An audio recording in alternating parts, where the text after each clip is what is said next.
ফেসবুকের মাধ্যমে প্রায় 90,000 মেয়ে কিডন্যাপ হয়েছে।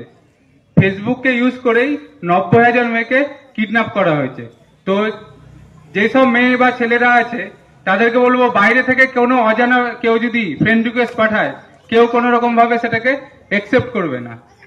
আর আরেকটা নতুন দেখা দিচ্ছে, আমাদের থানায় এসেছিল ক্লাস 6-এ পড়ে একটা মেয়ে, 12 বছর না 13 বছর বয়স, ক্লাস 6-এ পড়ে।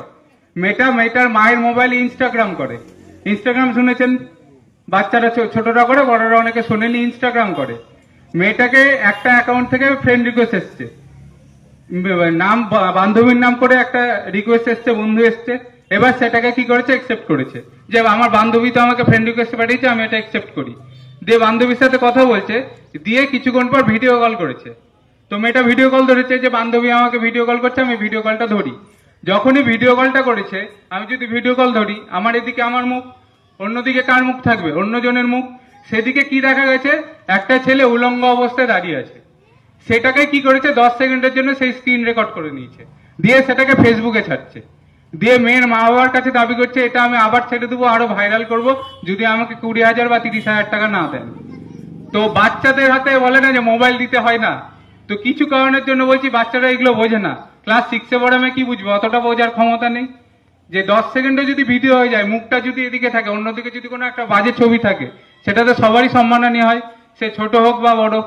তো মোবাইলে যদি কোনো আননোন জায়গা থেকে রিকোয়েস্ট আসে, যাকে চিনেনি না, তাদেরকে কাউকে একসেপ্ট করবেন না কোনো সময়। আপনাকে ফোন করলো, ফোন করে বলছেন আপনার নামেই আধার কার্ড নাম্বার এটা, স্বামীর নাম এটা, বাড়ি এখানে, অ্যাড্রেস থানা এখানে, সব বললো, সব মিলে গেল। আপনি বললেন হ্যাঁ। তখন বলবে আপনার 1 লাখ টাকার একটা সোনার গয়না বিদেশ থেকে আসছিল আপনার নামে, সেটা কাস্টমে বা দিল্লি এয়ারপোর্টে বা কলকাতা এয়ারপোর্টে আটকে গেছে।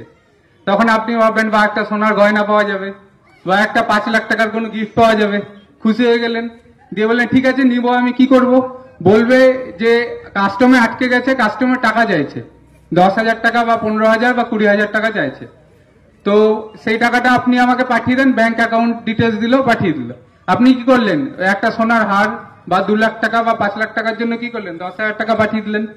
আবার কিছুক্ষণ পরে ফোন করে বলবে রাস্তায় আসছিল, ট্রাফিকে আটকেছে, রাস্তায় আসছিল, সিআইডি আটকেছে, এরকম চলতেই থাকবে। এরকম করে করে রানীনগরের একজন মহিলা টোটাল লোন করে, বন্ধন থেকে লোন করে, বিভিন্ন জায়গা থেকে লোন করে টোটাল 7 লাখ টাকা দিয়েছেন। ঠিক আছে, 7 লাখ, 7 লাখ, 7 লাখ টাকা দেওয়ার পরে আবার চাইছে 1 লাখ টাকা, যে আপনার বাড়ির কাছে আছে, রাস্তায় আটকে গেছে, এবার আপনি এই টাকাটা দিন, আপনার বাড়িতে পৌঁছে যাবে। তারপরে মহিলা আর বাড়িতে গয়না পৌঁছানি, মহিলা কোথায় গেছে, আমাদের বহরমপুর সাইবার থানায় গেছে।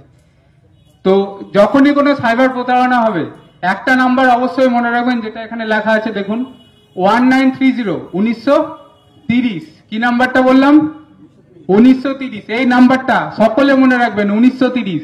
যখনই দেখবেন আপনি কোনো সাইবার প্রতারণার ফাঁদে পা পড়েছেন, তখনই কি করবেন, 1930 নাম্বারে ফোন করবেন, আর লোকাল থানায় যাবেন, একটা জিডি করবে, বা লোকাল থানা আপনাকে বলে দিবে কি কাজ করতে হবে। কারণ এখান থেকে বহরমপুর সাইবার ক্রাইম থানা অনেকটা দূর, 1.5 ঘন্টা 2 ঘন্টা লেগে যায়। তো যে তার আগে যদি কমপ্লেনটা করে নেন, যদি আপনার সাইবার ফ্রড হয়, 1000 টাকা, 2000 টাকা, 50,000 বা 1 লাখ টাকা চলে গেছে, আপনি সঙ্গে সঙ্গে কি করবেন, 1930-এ ফোন করবেন না, লোকাল থানায় যোগাযোগ করবেন। কারণ যত তাড়াতাড়ি, 1 ঘন্টার মধ্যে কমপ্লেন করতে পারলে আপনার টাকা আটকে থাকবে। যদি 2 ঘন্টা, 3 ঘন্টা, 4 ঘন্টা হয়, টাকা কিন্তু বেরিয়ে যাবে। সেই জন্য বলছি, সাইবার থানা যাওয়ার আগে একবার লোকাল থানায় যোগাযোগ করবেন, আর 1930-এ একটা ফোন করবেন। তাহলে যতটা সম্ভব 1 ঘন্টা, আধা ঘন্টার মধ্যে কমপ্লেন করতে পারলে টাকাটা কি হবে, আটকে যাবে।